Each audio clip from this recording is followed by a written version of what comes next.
안녕. 오늘도 즐거운 하루 보내고 있죠?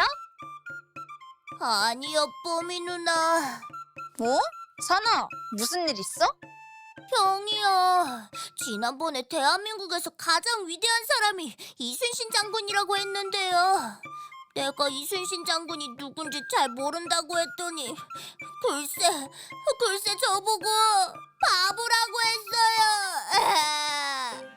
저런, 모르면 알면 되는데 바보라니, 너무했다. 그쵸. 형, 뽀미 누나가 형이 너무한 거래. 그럼 우리 오늘은 이순신 장군님에 대해서 알아볼까? 너무 좋아요. 형, 이제 조금 있으면 내가 형보다 이순신 장군님에 대해서 더 많이 알게 될걸? 부럽지? 메롱. 그때 나도 형한테 바보라고 말해줄 거야.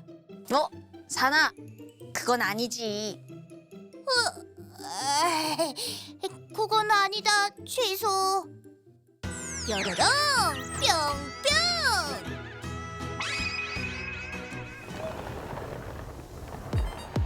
뾰로롱 뿅뿅, 뾰로롱 뿅뿅, 뿅뿅뿅, 뿅뿅뿅. 어디든지 가보고 무엇이든 해보는 꼬마 도깨비 사니의 신나는 주문. 뾰로롱 뿅뿅, 뾰로롱 뿅뿅뿅. 조선시대, 누가 공격을 해올 거라고 전혀 생각하지 못했던 때에 일본 군대가 갑자기 쳐들어왔어. 갑작스러운 공격을 막아내지 못해서 전쟁이 시작된 지 20일 만에 임금님이 저 멀리 북쪽에 있는 의주까지 피난을 가게 돼요. 온 나라가 곧 나라를 빼앗길지도 모른다는 두려움에 휩싸여 있을 때 바다에서 처음으로 기쁜 승리의 소식이 들려와요. 바로 이순신 장군이 옥포에서 일본군의 배를 무찌른 거예요. 게다가 놀랍게도 일본군의 배는 26척이나 부서졌지만 우리는 부상자가 단 한 명 생겼을 뿐이었어요. 섬나라라서 바다에서 싸움에 자신만만했던 일본군에게 큰 충격을 안겨준 거예요. 하지만 이게 끝이 아니었어요. 이순신 장군은 그 뒤로 이어진 사천, 당항포, 한산도, 두산포에서 모두 승리했어요.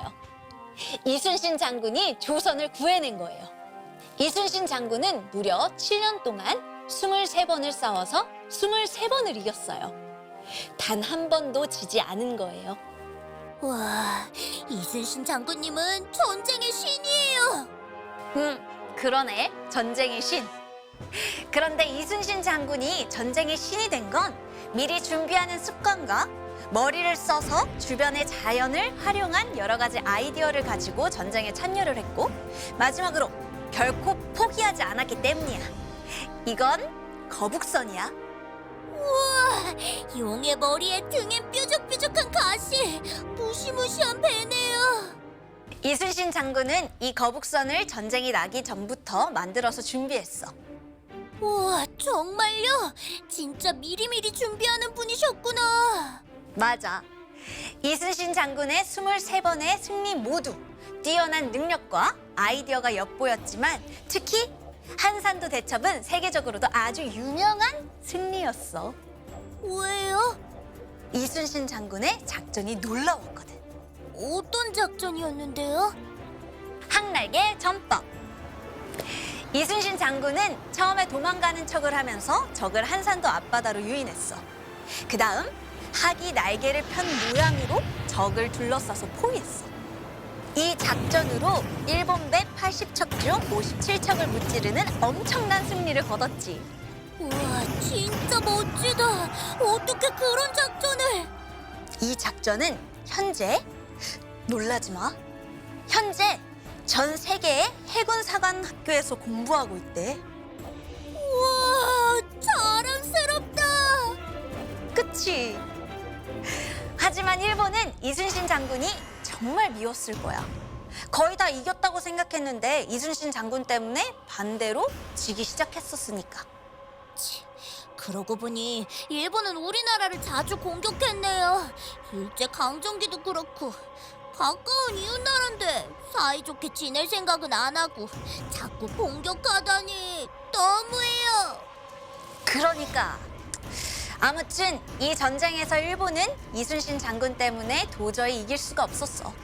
그러자 이순신 장군을 위험에 빠뜨릴 작전을 짜.